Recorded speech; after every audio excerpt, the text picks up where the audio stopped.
इस वक्त आम आदमी पार्टी के राष्ट्रीय नेता हमारे साथ मौजूद हैं। संदीप पाठक जी आज चंडीगढ़ के अंदर हैं। हरियाणा की 90 जो विधानसभा सीटें हैं उन पर आम आदमी पार्टी ने निर्णय ले लिया है कि वो अपने दम पर इलेक्शन लड़ेगी। पाठक जी, आपका MH1 न्यूज में स्वागत है। नमस्ते, थैंक यू। पाठक जी, जिस प्रकार से देखा जाए हरियाणा में 90 जो विधानसभा सीटें हैं, आम आदमी पार्टी ने अभी कुछ देर पहले आप लोगों ने ऐलान किया कि आप अपने दम पर लड़ने जा रहे हैं, अकेले लड़ेंगे, किसी के गठबंधन में नहीं लड़ेंगे। देखिए, विधानसभा का चुनाव अलग चुनाव होता है। जनता बदलाव चाह रही है और जनता के मन में एक बड़ी उम्मीद है कि केजरीवाल जैसे दिल्ली में काम किए, जैसे पंजाब में काम किए, तो हरियाणा की जनता चाहती है कि केजरीवाल जी हरियाणा में भी आए। तो जनता बहुत उत्साहित है और बदलाव चाह रही है। आम आदमी पार्टी जैसे बाकी राज्यों में चुनाव लड़ती है, चुनाव लड़ी है, हरियाणा में भी पूरी ताकत से चुनाव लड़ेंगे। हरियाणा में किन किन मुद्दों पर आपका फोकस रहेगा? देखिए, मूलभूत मुद्दे तो सभी को पता है। जो आम आदमी पार्टी चुनाव में लड़ती है, सबसे बड़ा मुद्दा आज के समय में वो है बेरोजगारी का। ऐसा कोई भी घर नहीं है जहां पे एक योग्य युवा रोजगार के इंतजार में बैठा ना हो। ऐसा कोई भी किसान का बेटा नहीं है, आम आदमी का बेटा नहीं है जो पढ़ लिख के अपने रोजगार के लिए इंतजार कर रहा है। और हरियाणा में रोजगार बुरी तरीके से रोजगार व्यवस्था ठप पड़ी है, तो बेरोजगारी एक सबसे बड़ी चिंता का विषय है। दूसरा, जैसे किसान है, किसानों के साथ जो दुर्भावना रखा जा रहा है, एक सरकार अपने इतने वर्ग विशेष के प्रति जब दुर्भावना रखे, जब आपका किसी के प्रति दुर्भावना हो जाता है, फिर आपके द्वारा लिए गए सारे निर्णय दुर्भावना से प्रेरित होते हैं।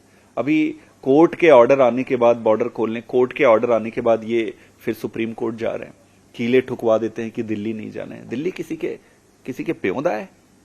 दिल्ली में सबका अधिकार है, किसानों का भी उतना अधिकार है जितना किसी और का है। कीले ठुकवा देते हैं, गोलियां चलवा दी कितने। तो मेरा कहने का मतलब है कि आप किसान, जवान, नौजवान, अगर इनके हितों की रक्षा नहीं करोगे तो आपके राज्य के हितों की रक्षा कैसे होगी? पाठक साहब, ऐसी परिस्थितियों के अंदर जब अरविंद केजरीवाल की जमानत भी हो चुकी है, उसके बावजूद उन्हें अभी तक रिहाई नहीं मिल पा रही है, तो हरियाणा के अंदर चुनावी माहौल में कूदना अरविंद केजरीवाल कैसे चुनावों में नजर आएंगे? अरविंद केजरीवाल को जेल के अंदर रख के ये सोच रहे हैं कि इनका चुनाव खराब कर देंगे और अरविंद केजरीवाल जी को चुनाव प्रचार नहीं करने देंगे। इनका मुख्य उद्देश्य यही है, इसलिए इन्होंने जेल में रखा हुआ है। कोई केस नहीं है। हर कोर्ट ने आप ऑर्डर आप अगर पढ़ेंगे, और ये देश के सामने है कि कोर्ट का जो ऑर्डर है, स्पेशल कोर्ट का ऑर्डर है, आप उसको पढ़िए। मैं पूरे देश आपके माध्यम से, आप सभी जो टीवी देख रहे हैं उनसे मैं निवेदन करता हूं कि स्पेशल कोर्ट ने, PMLA के स्पेशल कोर्ट ने जो केजरीवाल जी पर जो ऑर्डर लिखा है वो पढ़िए। वो हमारा ऑर्डर नहीं, कोर्ट का ऑर्डर है। सुप्रीम कोर्ट ने फिर जो ऑर्डर लिखा है वो पढ़िए। सभी ये कह रहे हैं कि एक चवन्नी का करप्शन नहीं मिल रहा है, जानबूझकर आप रखे हुए हो। ईडी के इंटेंशन मलाफाइड लग रहे हैं, खोट लग रहा है ईडी के। फिर क्यों रखा हुआ है केजरीवाल जी को जेल में?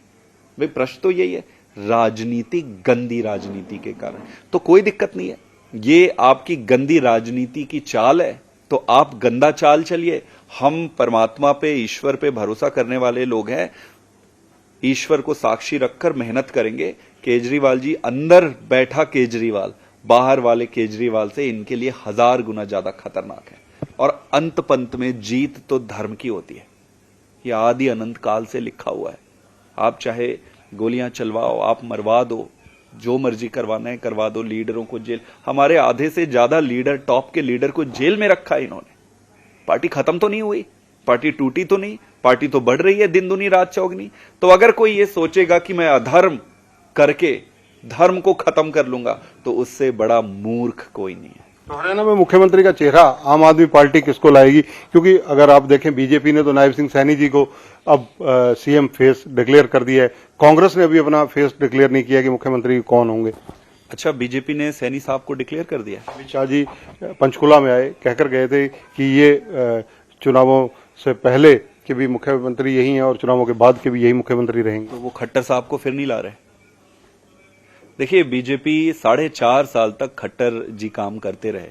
जब इनको लगा कि इनकी नेगेटिविटी बहुत हो गई है, तो तो उनको हटा के सैनी साहब को ले आए। अब सैनी साहब रोज सुबह उठते हैं, शाम को, सुबह दोपहर शाम रात रूटीन में अनाउंसमेंट करते, काम धाम से इनको कोई लेना देना नहीं। इनका कहा सारा अनाउंसमेंट झूठा और फर्जी है। ये चुनाव को देख के अनाउंसमेंट करते जा रहे हैं।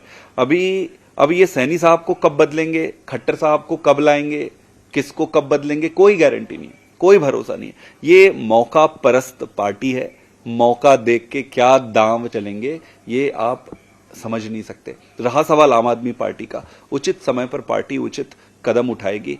अभी हर एक बूथ पर तैयारी कर रहे हैं, हर घर में जा रहे हैं, हर गांव में जा रहे हैं, एक एक व्यक्ति से बात कर रहे हैं और उनसे पूछ रहे हैं कि भाई क्या मुद्दे होने चाहिए, कैसे बदलाव लाया जा सकता है।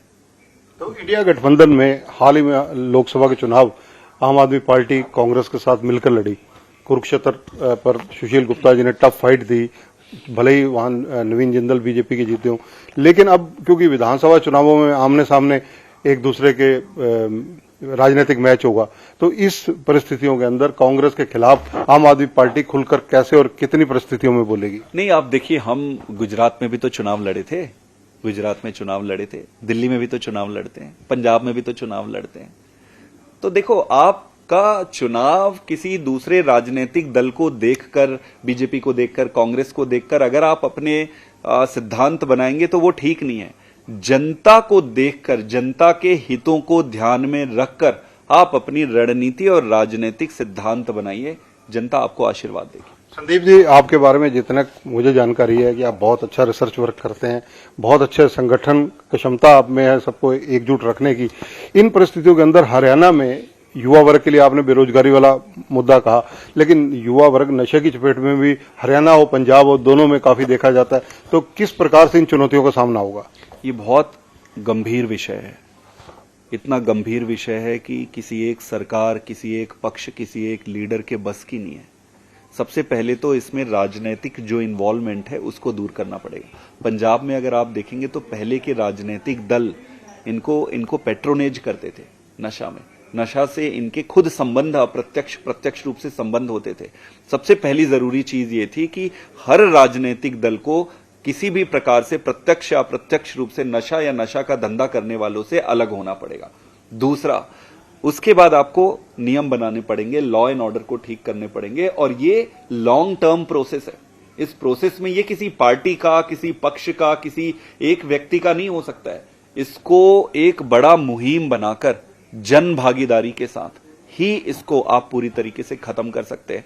तो मेरा आपके माध्यम से देश की जनता से ये कहना है कि कई मुद्दे ऐसे होते हैं जो देश के मुद्दे होते हैं, उन पर राजनीति नहीं होनी चाहिए, राजनीति करनी भी नहीं चाहिए। लेकिन मेरा सीधा प्रश्न ये कि जब आपके नेताओं का डायरेक्ट या इनडायरेक्ट रिलेशन ये लोगों से हो, स्टैब्लिश हो, उसका क्या करेंगे? तो जिम्मेदारी इन पार्टियों की बन जाती है ऐसी परिस्थिति में। धन्यवाद संदीप पाठक जी। तो देखिए, संदीप पाठक नशे के मुद्दे पर बहुत गंभीर हैं। इसके अलावा हरियाणा में आम आदमी पार्टी जिस प्रकार से विधानसभा चुनावों में 90 की 90 विधानसभा चुनावों में दस्तक देगी और जिन मुद्दों पर देगी, खुलकर इन्होंने चर्चा की, जो हम अपने दर्शकों तक इनसे हुई बातचीत सीधी आप तक पहुंचा रहे हैं। कैमरामैन जितेंद्र हंस के साथ चंद्रशेखर धरनी, MH1 न्यूज, चंडीगढ़।